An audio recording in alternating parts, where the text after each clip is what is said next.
Hello, and welcome to the VEX versus FIRST in Washington webinar and more about robotics in Washington with myself, Anuj Kravidi. So without further ado, let's get started with our webinar today. So we're first going to go over the agenda and kind of our comments and kind of our expectations for this webinar. So the main mission of this webinar is to kind of educate parents in the East Side about the robotics options that are in Washington, and more specifically about the main two programs, VEX and FIRST, in Washington. So our agenda is as follows. We're going to first cover about what is robotics exactly, what type of options are there for students to pursue here in Washington and on the East Side. Again, looking at the options, there not only is just VEX or FIRST, there's other options that you could do if you want to do robotics but don't want to do VEX or FIRST. We're going to look at what students are learning with robotics and why robotics is a good opportunity to kind of explore the STEM pathway. Then we're going to jump into talking about the main two programs for robotics in the East Side in Washington, which is VEX and FIRST. I'm going to talk about the VEX robotics pipeline and about the FIRST robotics pipeline. We're going to talk about budgets and pricing and exactly how expensive it is here to get your student involved in robotics. We're going to talk about the pros and cons of both programs, VEX and FIRST, and really do a direct comparison between both programs. And then last but not least, we're definitely going to talk about robotics summer camps and how to get into a team and kind of the steps that we're going to help you and guide you into taking to get involved with robotics and, starting to getting into a team and starting into summer camps. And we'll end off the webinar with the Q&A session. So if you have any questions, you can save it for the end or just add it into the chat and we'll, at a relevant time, we're happy to be getting into it. So let's get into it. So first, a little bit about me. My name is Anuj Kravidi. I'm currently a senior at Eastside High School here in Sammamish, Washington. I've been doing robotics since second grade. I know, a long time, 10 years now. And I've just recently, this past April, got awarded the first Dean's List Finalist Award, which I was honored to receive. I started teaching robotics in ninth grade. I taught for 350 to 400 hours of robotics, over 150 kids and 3 or 4 organizations, including the UW. I love to mentor. I've mentored 2 FLL teams, 2 FTC teams, and 2 VEX teams. We'll learn more about exactly what those mean later in the webinar, but I love to mentor teams and help them out. I realize how fortunate we are here in the East Side to have robotics opportunities in the plethora. So I like running summer camps in South Seattle for Title I schools to kind of help bring robotics education to people who are less fortunate. Fun fact about me is I love to talk to people. I love talking about robotics especially. So feel free to ask any questions in the chat or in the Q&A session. So let's get started. So I kind of want to talk about first is what does robotics look like in Washington for students? So in the East Side, there is opportunities for people from third or second. Robotics really starts from second or third grade and goes all the way to senior year of your high school. There are many different programs for you to get involved with robotics in Washington. There are 2 main ones, which is VEX and FIRST. And FIRST stands for Inspiration and Recognition of Science and Technology. Those 2 are the main ones. They have the most amount of teams, most amount of participants, and they've been around the longest. FIRST and VEX have been around for 30 years respectively, or 30 years each actually. But that doesn't mean it's the only opportunity for robotics in Washington. There are other things as well, such as underwater robotics. I really wanted to highlight underwater robotics as kind of the underdog of robotics in Washington.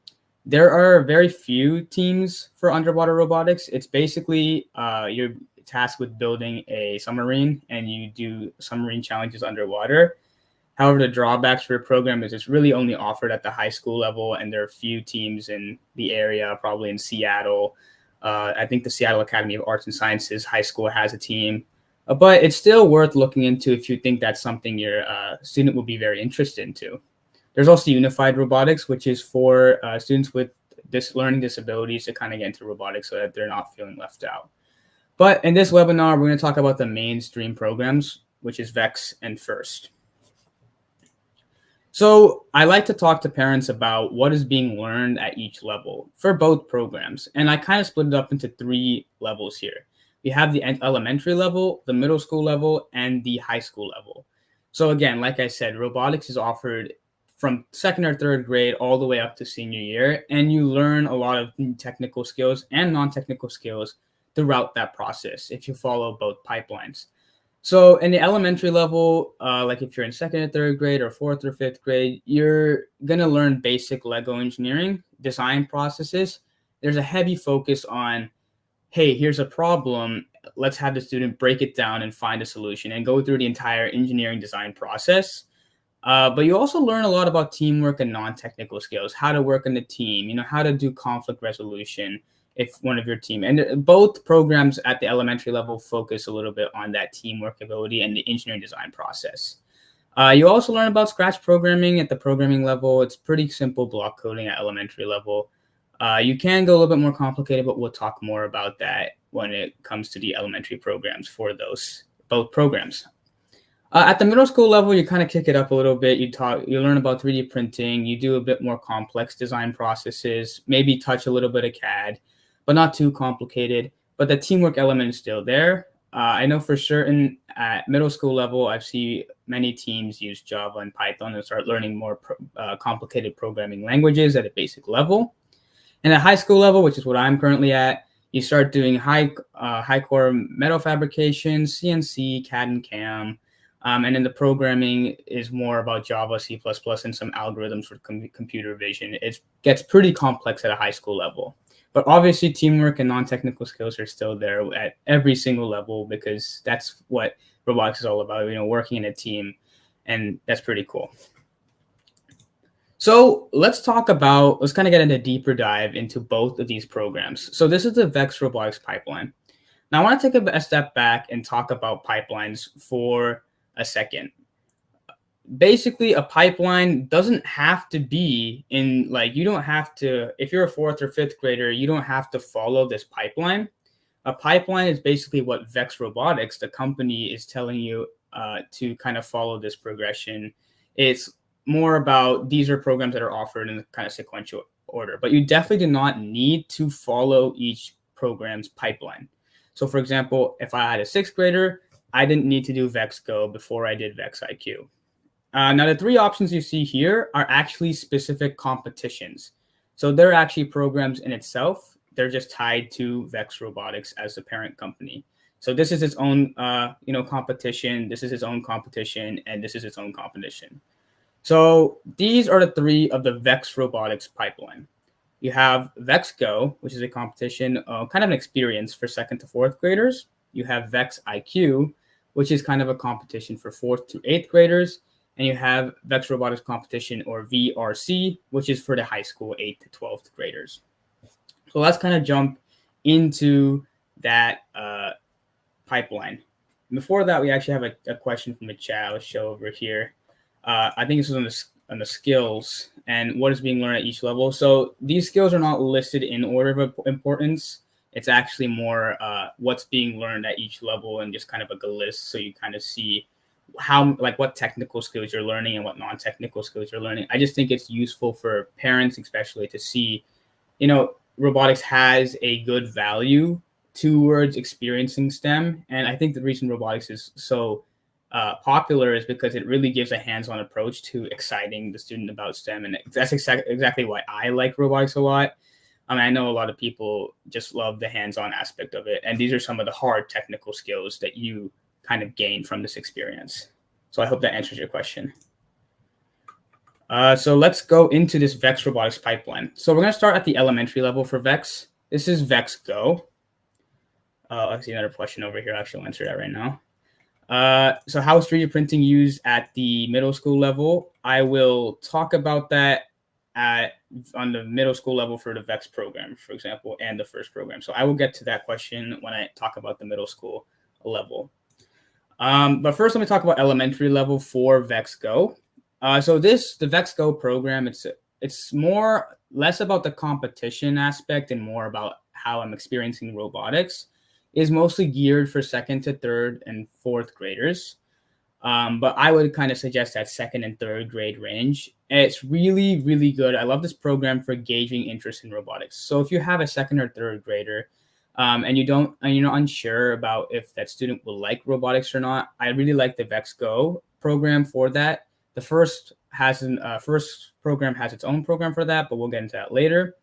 But VEX Go is a really good program for gauging that initial interest in robotics, since it's a little bit it's geared for a younger audience, and it's not as complex. One thing to know about the VEX Go program is that there are not that many competition teams available for VEX Go. And like I said, it's more about learning about what robotics is, putting together your first couple pieces, or writing your first bit of code. And that's really the important part about VEX Go. So if you're really looking to get into at a young age, this is kind of a program for you. And if in the bottom right, you see a robot for VEX Go, this is actually like a basic Lego robot for VEX, and it uses scratch coding and Lego-like robots. So this is actually what it looks like in the bottom right corner over here. And yeah, it's a pretty good program for gauging interest, like I said. A VEX IQ is by far the most popular VEX competition. There is the most amount of teams are in VEX IQ. So out of all the programs I'm going to talk to, all the competitions I'm going to talk about today, VEX IQ is the most popular. There are the most amount of teams in VEX IQ. It is mostly meant for 4th to 8th graders. And let me talk about that for a second. You notice, say, Anuj, this is for, if I go back to VEX Go, 2nd, 3rd, and 4th graders, and then VEX IQ, 4th to 8th graders, why is there an overlap? That's because if you feel like your student's really interested at a VEX Go level, say you have a 3rd grader who's really interested with VEX Go, then 4th to 8th grader, you can kind of get into VEX IQ a little bit earlier, but 4th to 8th grader is kind of the niche aspect of of the niche little area for age group for VEX IQ. Now again, a lot of teams are available. And the most actually pretty important question is, VEX is kind of offered in a lot of schools. So it's a school program, especially in the middle schools in the area. So if you're talking about Evergreen Middle School, Timberland Middle School has a VEX program. And it's kind of, if you're looking for, as a parent, to take the hassle of organizing the team, both of these middle schools have a really good program for VEX. You'll still have to organize kind of like team meetups and stuff, but they'll take care of the logistics with registering to you, which I find really good for the VEX IQ program in middle school. With the VEX IQ program comes with varying levels of competitiveness, and that kind of ties into time commitment. So let me touch on that. A lot of students really don't get into robotics at the 2nd or 3rd grade level, so they don't really go to VEX Go. So they start with VEX IQ, which is absolutely okay. So VEX IQ is another good place to start with robotics. You know, you can kind of gauge your interest, to see your students' interest with the VEX IQ program. So you have teams like that who are just having students who are looking to kind of see if I'm interested in this robotics thing or not. And then, really, you have on the other end of the spectrum, you have teams that are really in it to win it for competitiveness. So your time commitment for VEX IQ kind of varies. However, I say on average, you're going to commit like 4 to 5. On average, you're going to commit like 3 to 4 days a week for about 1 or 2 hours, if you're talking about an average VEX IQ team time commitment. There is a way to get to Worlds in VEX IQ. It is a middle school competition, so there is a way to get into it. You go from regionals to states to Worlds. And you will be, it's a pretty decent advancement criteria, except it's very competitive because there is a lot of teams available. So in the right corner over here, there is a complex, they kind of use a little bit more complex Lego-like structure, and you can use Scratch or Python to program the VEX. They call this a 2nd generation brick. So essentially, if you want to buy one of these kits, we'll talk about budgets and pricing later. If you want to buy one of these kits, it'd be called the VEX Pro 2nd generation education edition kit for this robot kit. Team sizes are from 4 to 7. Again, if you register in your school, They will set up the team for you. And if you come, for example, come with 5 friends and say, I want to make a VEX team, they can kind of do it for you, especially at Timberline and Evergreen. Both have really good VEX IQ programs. So I'll talk about VRC very briefly. I actually have a question to show that is very relevant towards VRC, and I'll answer this right now. Actually, VEX V5 is actually the I believe the software for the VRC program that they use is VEX V5. It's basically a way to program these VRC robots. And actually, I see another question for middle school, so I'll answer that right now. Let's go back to middle school. Oh, there we go. So if your middle school schools do not have a VEX program, you can build and prepare a team yourselves. You have to, you just basically have to register with the VEX league, and you have to be prepared as a parent to kind of take on a little bit more logistics effort and of like registering with the leagues, corresponding with your tournament directors, and you have to do a little bit more logistical effort into, with the league and stuff. I'll talk more about making a VEX IQ at home team and costs for that, but it is possible to do a VEX IQ team at home as well. So let's get into VRC, high school level. I'll touch on this very briefly because this is still a little bit far away, but VRC is the high school level. I think it's important to see the end goal of where you're kind of getting into with this robotics, like where is it going to end up to me in high school. VRC is mostly for 8th to 12th graders, and there are a lot of teams in VRC, but they're mostly concentrated in what I like to call monopolies, which are basically companies running 15 to 20 VRC teams. There are a couple companies here in Washington on the Eastside and Bellevue who run multiple VRC teams, like 15 to 20 VRC teams. And the reason there are a lot of teams is because the team size stays the same. So VEX has a philosophy that they are trying to keep as many students engaged with the robot, like touching the actual engineering parts and actually writing lines of code. So they keep their team sizes very small.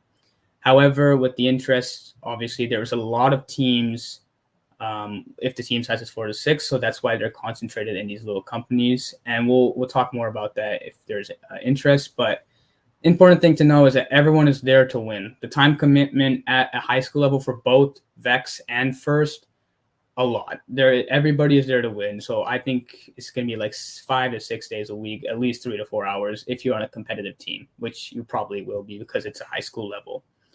You go from regionals to states to worlds, pretty similar there.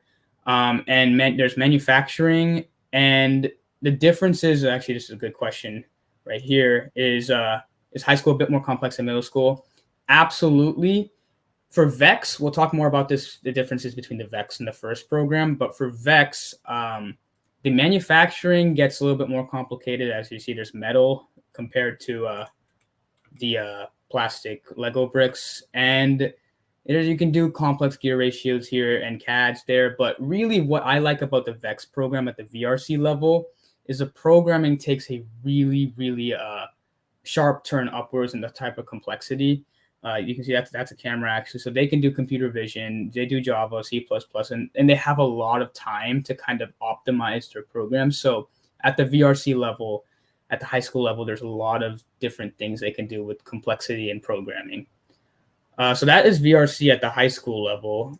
I see another question here about how strict they are with the grade. My first grader is already into Lego Spike Prime. Actually, yeah, so at these programs, they're not that strict about grades, but if you were like 2 to 3 off, so if you're doing Lego Spike Prime in first grade, you're going to have to wait a little bit before you can do FLL. I'll talk about FLL and the age requirements there in the first pipeline. But FIRST, I know for sure, is not as strict. VEX as well is not that strict, but usually you have to be within 1 to 2 grades or within the age range for these programs. So, for example, for VRC, I know for a fact that there is 8th graders doing VRC, even though it's technically only allowed for 9th to 12th graders. So there is a bit of lax in the grade ranges. You might need to make a special case with the tournament director, especially for VEX or with FIRST, but they're usually pretty nice about it. So let's talk about the FIRST pipeline. So the first pipeline goes from first LEGO League Explorer to first LEGO League Challenge, and then to first Tech Challenge and first Robotics Competition. So if I said FLL a lot, first LEGO League Explorer or first LEGO League stands for what FLL is. First Tech Challenge is FTC. First Robotics Competition is FRC. So I will use those acronyms throughout this presentation because that's what I'm used to. This is kind of the elementary range. This is the middle school range, and this is the high school range. This is actually what I'm doing right now. So let's talk about the first FLL Explorer at the elementary level. This is programmed very similar to your VEX Go program. It is mostly for 2nd to 4th graders. It really serves as a way to introduce the engineering design process and kind of working with the team and trying to develop that first initial passion for robotics.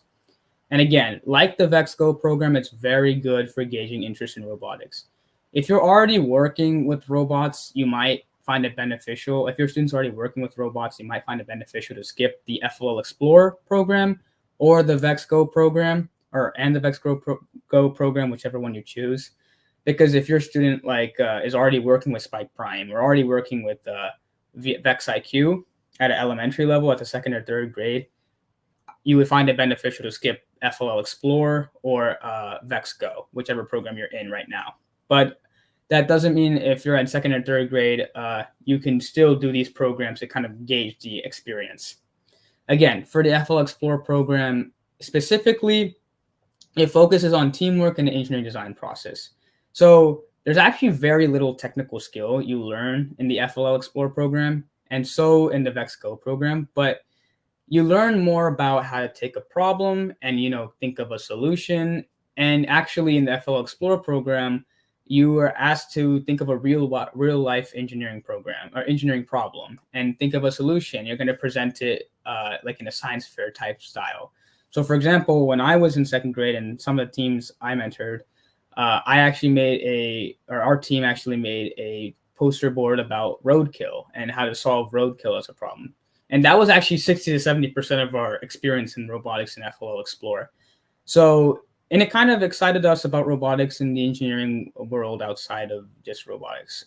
FLL and LEGO offer a We Do kit. This is what you see in the right corner. In plain English, don't buy the We Do kit. It really doesn't teach you much apart from how to put bricks together. You would be better off buying a Lego Technic or like a Lego Porsche or whatever. You can buy any Lego kit and it's better than the We Do kit. Or I would spend the money and buy a Lego Spike Prime kit, which I'll talk about in the next slide. But this is what they say you should do for the FLL Explorer, but it's not required, and I would buy a Spike Prime kit instead. But I can talk more about that if there are questions about that. Your team size is around 4 to 5, so it's basically the same, similar to VEX, but that's kind of the Goldilocks zone for team size. And that goes for all the programs I'm talking about today. The team size is not a hard limit. It's what I think is the Goldilocks zone, or like a good zone so that everyone has a part to play in the robotics team and has a good experience. Let's talk about FLL Challenge. So this is more for 4th or 5th or 6th graders. This is kind of the upper elementary schooler. That's not saying 2nd or 3rd graders cannot do FLL Challenge. You can. You are allowed to do FLL Challenge if you're in 3rd grade. 2nd grade might be cutting a little bit close, but you can still make an exception. So you are allowed to do FLL Challenge, which is the more competitive version. It's kind of XIQ in the first program. So you're allowed to do it if you were in 2nd or 3rd grade. Don't kind of be bogged down by if your student's really interested in robotics, then I would put them in the FLL Challenge and skip the FLL Explorer range.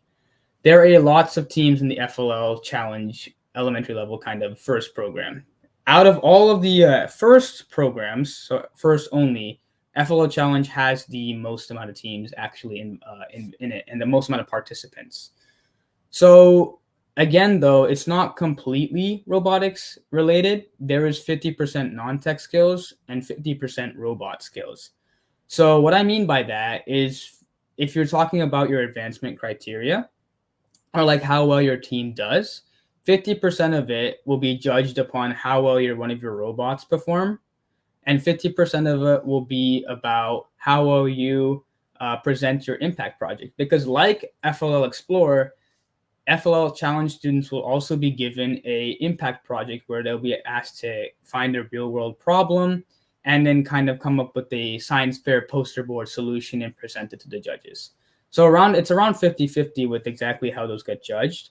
But even when you're talking about it from a learning experience, 50% of what you learn is about that teamwork and the presentation, and 50% is your robot skills.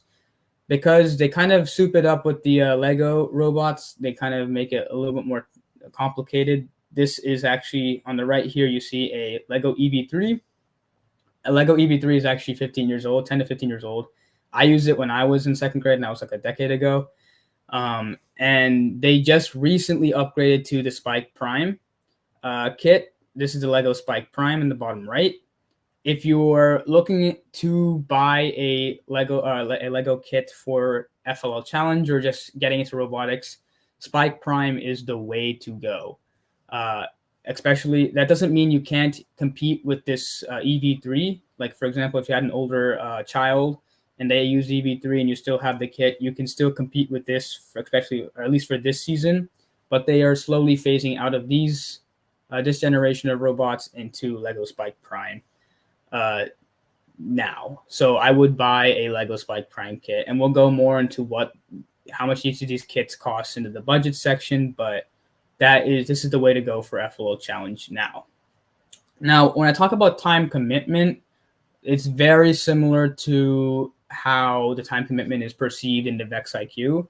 And what I mean is time commitment really varies with how well you want your team to do competitively wise. So if I am running I've mentored teams that are really, really competitive. They know their students are in it to win it. They know their students love robotics and are going to do it for a little bit at least. And they're really competitive, and their time commitment is like 5 days a week for 2 to 3 hours each day. However, there's students who are like fourth or fifth grader, have never touched a robot before, and are looking to kind of experience the robotics experience. And they kind of can tone it down to like 2 or 3 days a week for 1 hour, 1 hour a day. And you see those varying time commitment and competitiveness in the elementary level in either program, I would say, because there's just so many teams. Like I said before, Lego. This is kind of the things you're building here is basic Lego engineering. These can get quite complicated. I've seen it before, and you're getting like block scratch programming. You can bump it up to a level, written based language at a high level, like sixth graders. I knew for the EV3, you can actually insert some Python firmware into the SD card actually right there, and actually code the robot in Python. And I think the same thing is kind of applicable for the Spike Prime as well, which is really cool if you have like a sixth grader who wants to take FLL to the next level and kind of program by themselves. But yeah, I see a question for this. I'm gonna kind of put this up and answer this right now. So, what kind of tasks do you need to program your robot to do? So this kind of is at the this kind of varies based on what level you are, elementary, middle, or high school. But for example, I'll talk about elementary level right now. For example, you can see this arm mechanism right here. One of the tasks for the FLL challenge would be to program your robot to go rescue a seal or rescue a box of sustainable materials or something and bring it back to base. So I will give first the more creativity for the games. So each program has a game every single year, and the game is kind of the challenge that the robots have to solve. First has some more creative ones in terms of themes and stuff. VEX still has some pretty cool, fun games, but each year that the students are given a game to kind of tackle and have the robot complete those series of tasks and challenges. So that's kind of what they programmed the robot to do. Especially, it changes obviously from elementary to middle. Like the elementary challenges are pretty basic, and the middle school challenges are getting harder, and the high school fields are really big. And I'll show you scale wise how big the robots are actually just in the next couple slides. But hope that answered the question. So this is FTC, and this is at middle school level. So I put an asterisk by the middle school level because there are some people who choose to do FTC in high school as well. You are allowed to do FTC in high school. This is First Tech Challenge, obviously. This is kind of the middle school level in the first program.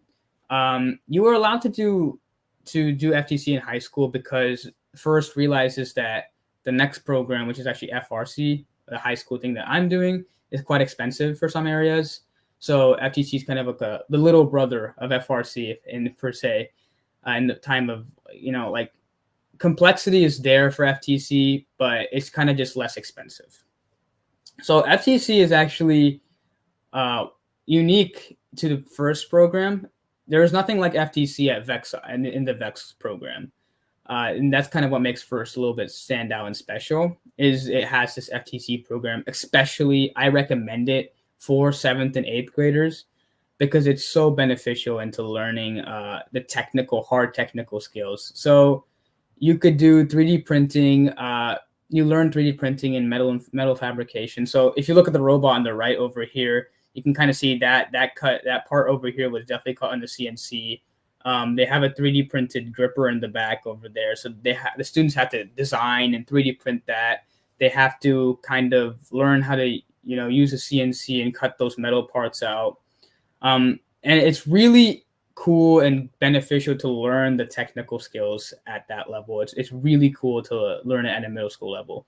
So I think to get the most benefit out of FTC, you do it at a 7th or 8th grade level. I did it at an 8th grade level. It was extremely beneficial. And you can learn Java at the programming level as well. However, there's not a lot of non-tech skills into FTC because the teams are, there's not that many outreach awards per se, or you don't have to really do kind of the judge talking as much as the other programs, but it's still there. So I would say 20% non-tech skills and 80% robot skills. It's pretty hard to get to Worlds in FTC. There are a limited amount of teams, especially since FTC is not really at a school. Like there's not many schools that have FTC teams. It's kind of a private teams. So there's a little bit less, and you have to go from leagues to interleagues to states and then to Worlds. So it's quite a difficult pathway to get to Worlds at FTC level. And you can see here that your team size is kind of increasing from the VEX level, you're considered with 4 to 6, but now you're like 10 to 15 at an FTC level. And that's kind of a thing you see with the FTC at the first program, for example. Which one? I have a question to show here. Which one is comparable with VEX IQ? Is it FLL or FTC? Looks like FTC is advanced with 10 VEX IQ. Yes. So if you're going to compare VEX IQ to a first program, it would be FLL. FLL challenge, because this is kind of what's technically comparable. Like if you're talking about in terms of technical skill, FLL challenge is what is comparable to VEX IQ. And that's why I was saying I think this is going to be like when we go into pros and cons, you talk about FTC being one of the better parts of the first program is because you're able to kind of have this experience into real world technical skills at a younger age than you are in the VEX program. So if I was in 7th or 8th grade, in the first program, I would be able to do FTC and learn more about 3D printing and engineering wise. While I was in the VEX program, I wouldn't be able to do that because I'd be in VEX IQ. So that's kind of one of the benefits for the first program, but we'll go into pros and cons later in the slideshow.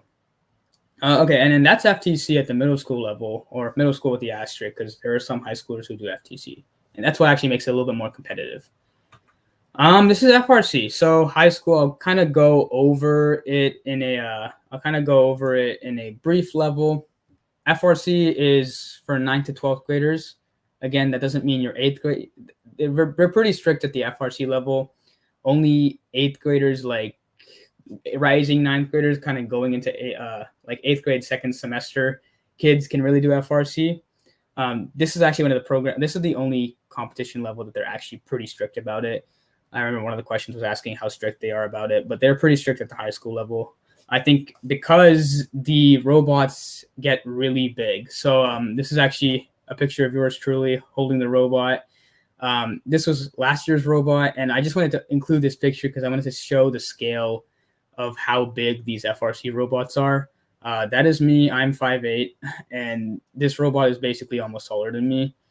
And it actually weighs a lot. You can see we're struggling to hold it because it is 125 pounds. So it is pretty big and pretty technically complex, which is what I like about the FRC program is you're allowed to get very technically complex engineering wise, especially engineering wise when you compare it to the VEX VRC. That doesn't mean I think VRC and FRC are pretty comparable when it comes to programming, because you're allowed to do the same basic things with the programming in between VRC and FRC. It is 30% non-tech skills and 70% robot skills. Like I said about the technical skills, you learn quite a lot. And you're saying, Anuj, why is there more non-tech skills in FRC than there is in FTC? That's because these robots actually cost a lot of money. So like I'll tell you, my team spent like $110,000 last year for the full year because there's just so much money, and there goes into a lot of the students get to actually kind of learn how to fundraise and learn how to manage that money with the budget, and in that kind of non-tech skills you learn a lot by doing FRC. The time commitment in FRC is immense. Like this past build season, I was there 6 days a week, 3 or 4 or 5 hours a day. Competitions are like you gotta grind for the competition seasons, and that grind culture is really there at any high school level for robotics. But that's still a ways off for most of for your students. But it's good to see kind of where this can grow into. Can you give examples of the kind of fundraising you did?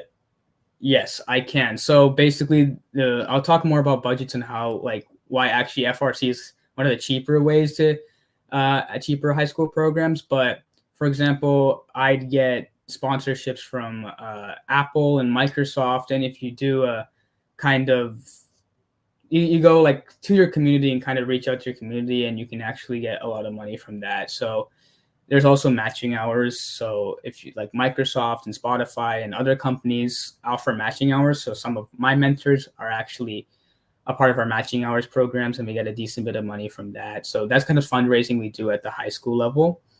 And that's kind of how we get the cost down for high school FRC. Let's go into budgets actually after this. Oh, actually, let me touch on this team size. Actually, FRC has the smallest amount of teams, I think, out of any of the programs we've shown here, because the team sizes are really big. 30 to 100. Like school teams actually have like 80 or 90 registered people. So you can take that into fact of how like hard it is to be a prominent member on your robotics team. It's kind of difficult at a FRC level. You kind of have to really grind and want to know robotics more to kind of be there. But I think that's something interesting to do. Before I go into budgets, I'll show this question. It says mostly for 7th to 12th graders. On the slide, it says mostly for he only knows Scratch and doesn't know about Java. Is it possible for him to do the elementary level? So I will assume you're talking about FTC. I would, if you do not know, only know Scratch and only know about Java, and is going into middle school, so I mean sixth grade, I would probably do the FLL challenge for another year to really see if your student's able to kind of like love robotics and the fact that they'll be able to learn middle school. FTC, I believe FTC, you kind of have to email the tournament director and kind of talk to the first league to see if your 6th grader would be able to do FTC. And it would be easier to do it if you're just in 7th grade and able to do FTC. So I would recommend doing FLL Challenge for 1 more year before you jump into FTC, because it's so technically complex that it's going to be hard to, start a team and really grind onto it. So I would suggest 7th or 8th grade for FTC.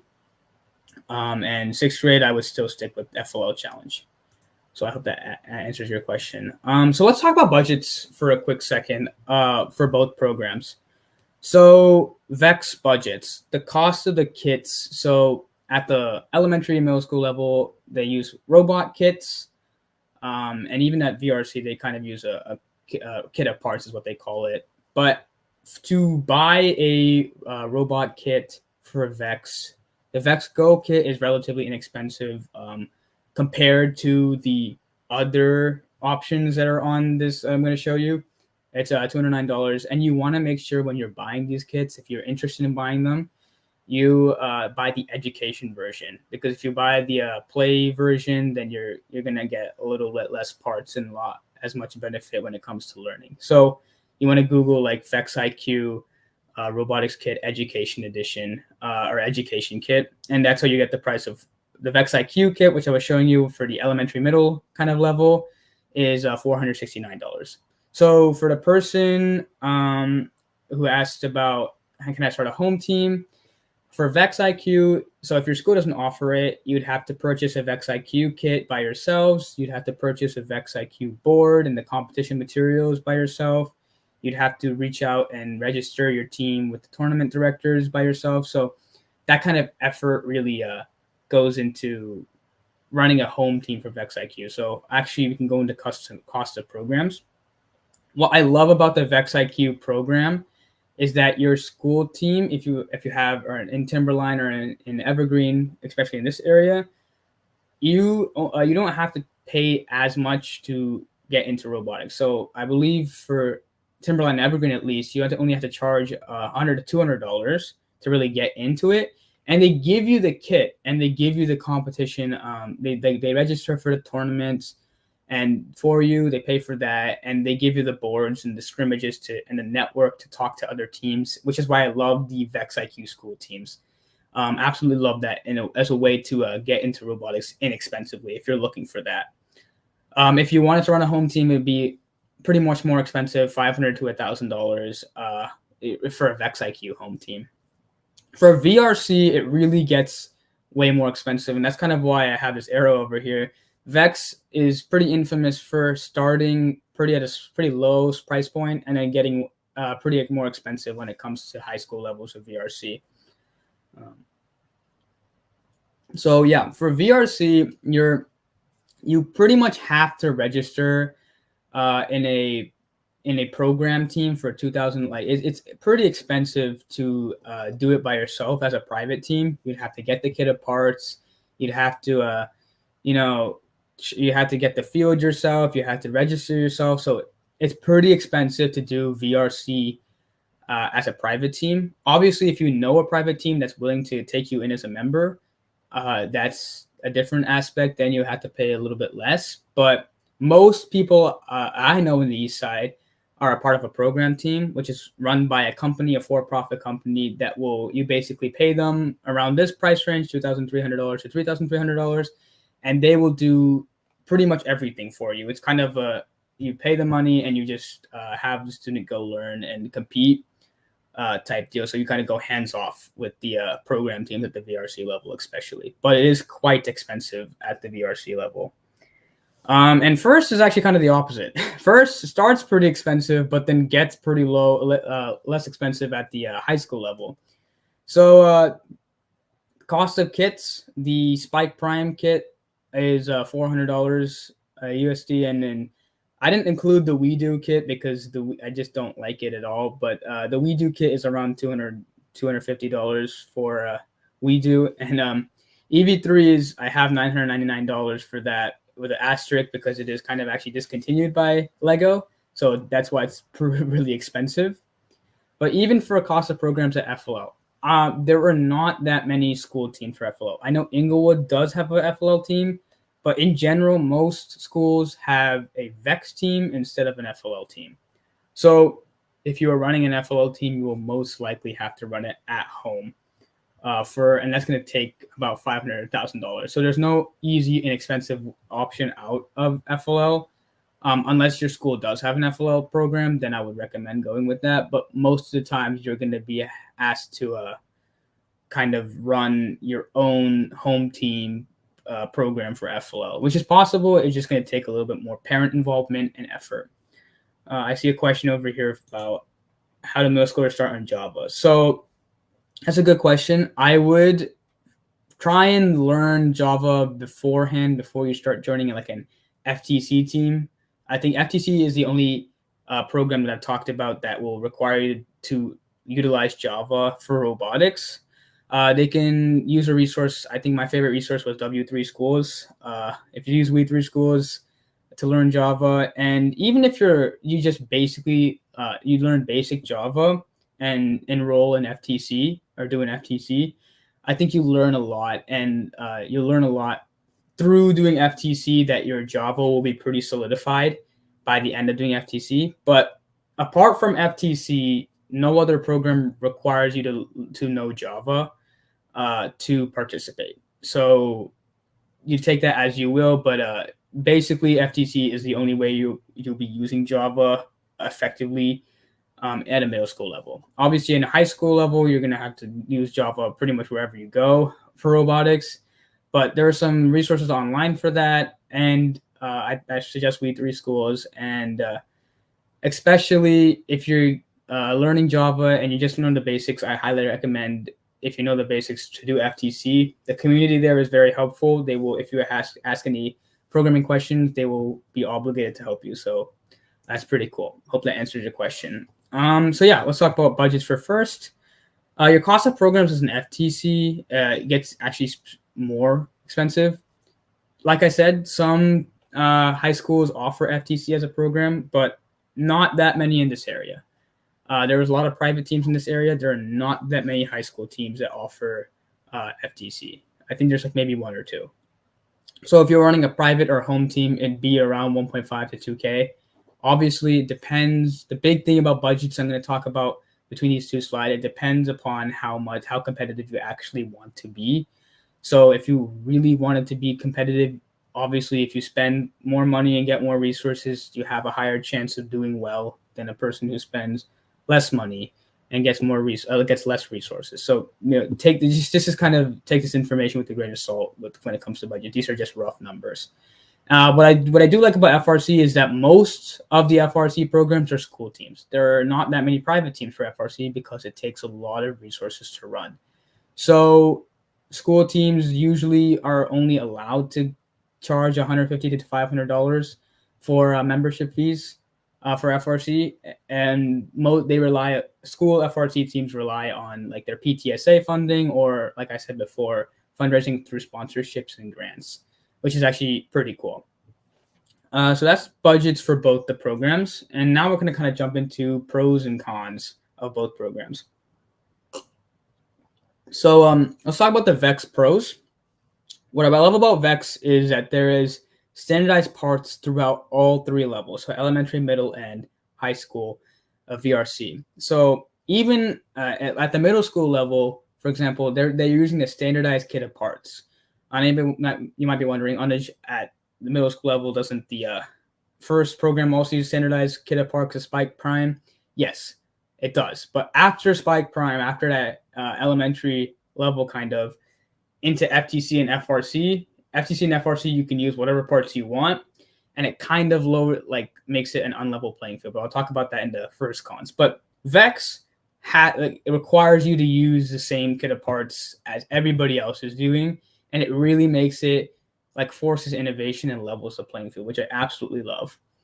And VEX is also more organized. So there are more teams in VEX. VEX is the bigger program than FIRST. There's more teams in VEX.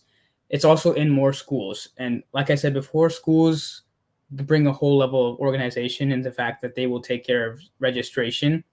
Some schools might not be the best at communicating to you as a parent, but they still do offer that level of organization where you're able to register with the school and kind of go hands off with the approach to the logistics, which is really good.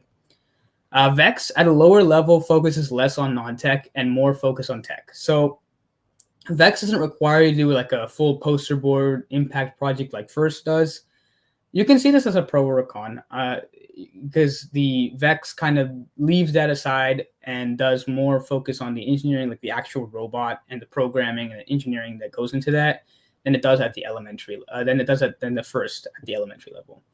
And on average, I see that VEX actually has less time commitment from the parent side, especially if you choose a school program where you're kind of like leaving it to the logistics away. Because at the FIRST program, you kind of have to, the parents kind of have to band together and create a full team and register and do the logistics for how to get the robot and the kids over there. So I see on average that this isn't like a like objective thing, but I see on average less time commitment from the parent side for VEX. VEX has some cons. Obviously, one of the big cons for VEX is the price tag at a high level. So VRC, that's pretty expensive for parents. And that's kind of a con if you look at it like that. It's also, if you're trying to be a mechanical engineer or like an electrical engineer, VEX gets less technically complicated at a high school level. So like I showed you, the VEX robot, the VRC robot's around like 18 inches by 18 inches. And the FRC robot, the ones that we work on, is like 35 inches by 35 inches and weigh 125 pounds. So there's a lot more innovation you can do with the FIRST FRC program, because you're not constrained to a kit of parts that are like the same for VEX. So even at the VRC level, you have to use the same kit of parts as everybody else on the VRC level. And there are no individual awards, and more people do VRC than FRC at a high school level. So this is kind of a way to look at like how do you stand out as a roboticist in high school. If you want to look far down the high school path, you kind of, there's no individual awards for VEX, and there are a lot more people doing VRC. Not in your team, but just in general, more people do VRC than FRC. So we're going to FIRST pros. So FIRST actually has a better pipeline, and the reason I say that is because of the FTC program, which allows you to kind of experience technical skills at a middle school level, and that's pretty much the only reason I say better pipeline as a pro. It is obviously, like I was talking about, more technically complex at an HS level or a high school level. Basically, it's more objectively more complex in the fact that you can do more things with the parts, since you're not constrained to a standard kit of parts. It is a smaller, closer knit community. So if you start an FLL team, an FTC team, or any level in the FIRST program, there's a high regard in the FIRST community that if you ask for help, you will get it, and it's a lot closer knit community that will give you help you need than the VEX one, I would say. There is individual award. The only individual award is the Dean's List Award in these out of these programs, and it is cheaper at a lower level. First cons is that there's less focus on technical skills at the lower level. So if you value that technical skill at the lower level, at the elementary, middle level, and like you don't really like the impact projects, you can see that as a con. There's less established programs for FIRST.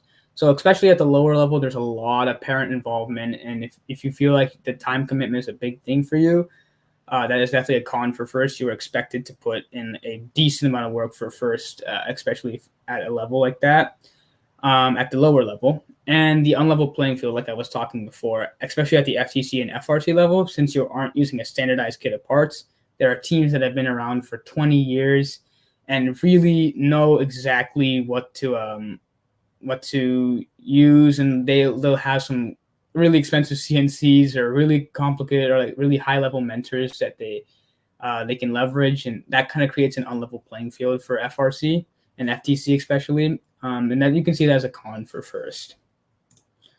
So let's talk about summer camps and how to get on a team. There are many good summer camps in the area with a wide variety of budgets. It's just a plethora of options here at the Eastside. Some are feeder programs into teams. So what that means is if I enroll my student into a summer camp at a certain company, I can get into that company's team in the fall. So if I do a summer camp, it will kind of feed into a FLL or a VEX team in the fall. So some are feeder programs like that, and some are not feeder programs. Some are just there to teach you robotics and kind of help you make a better team. So my company, I want to serve as a way to connect the dots between you and your families, and that between the school teams and the summer camps. I kind of want to connect the dots between these two companies, or the companies and camps and school teams, and you and the families. So if you're interested in being a part of a school team and they don't know how to get started, or if you're interested in a summer camp recommendation, please shoot me an email at contactedappair@gmail.com, and we will get back to you with we aim to be like a resource in your robotics journey and kind of connect you with the right people, and start you on your way with robotics, with your robotics journey. So again, if you want to get in contact with some school teams, or need help with getting in contact with school teams or summer camps, or want advice on what summer camp is a viable option for you, please shoot an email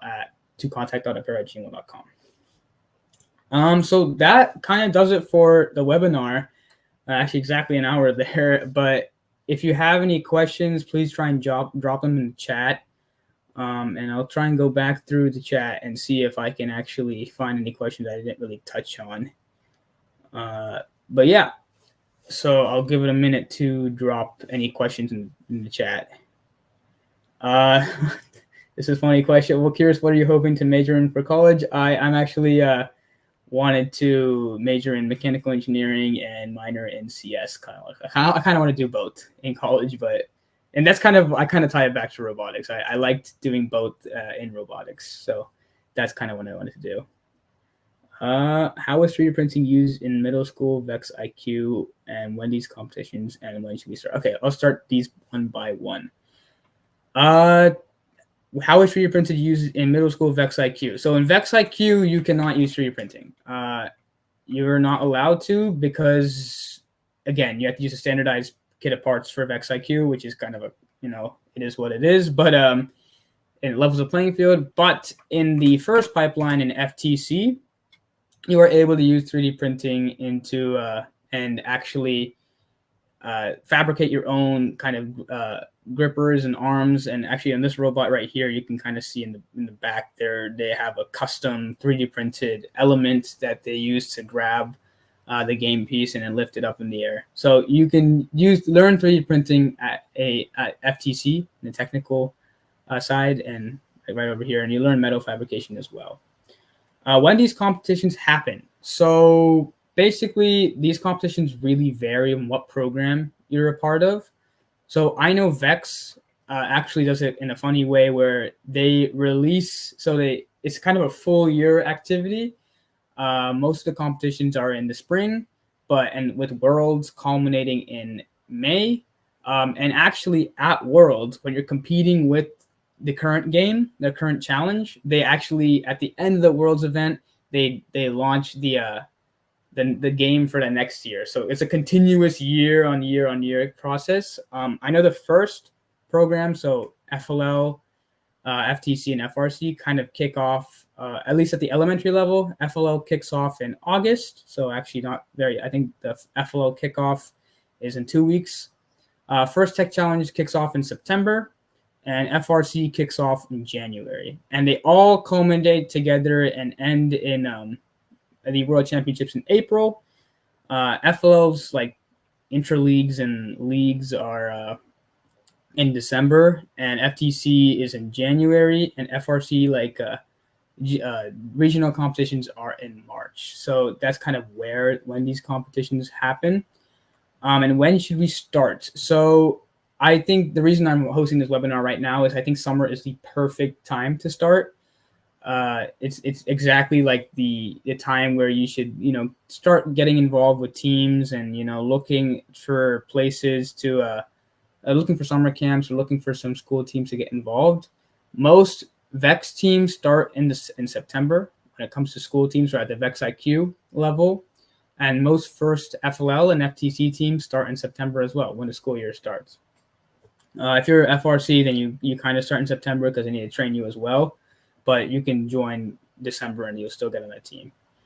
So yes, if you have any other questions, please shoot me an email, contact@thepair@gmail.com, and we will get to you pretty shortly. So I'll give it a minute for any other questions.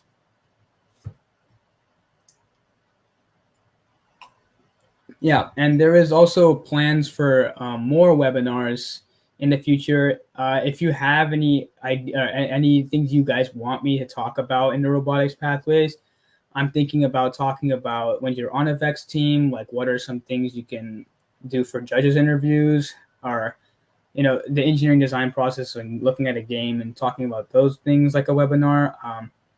But I want to be a guide and a resource for the robotics journey. So whatever is really what the audience wants is what we will try and provide in the webinar, in a future webinar. So stay tuned on the mailing list, and we will see it. So I guess that concludes our webinar. There will be more to come, so please stay tuned. But thank you everyone for attending, and I will see you later. Bye-bye.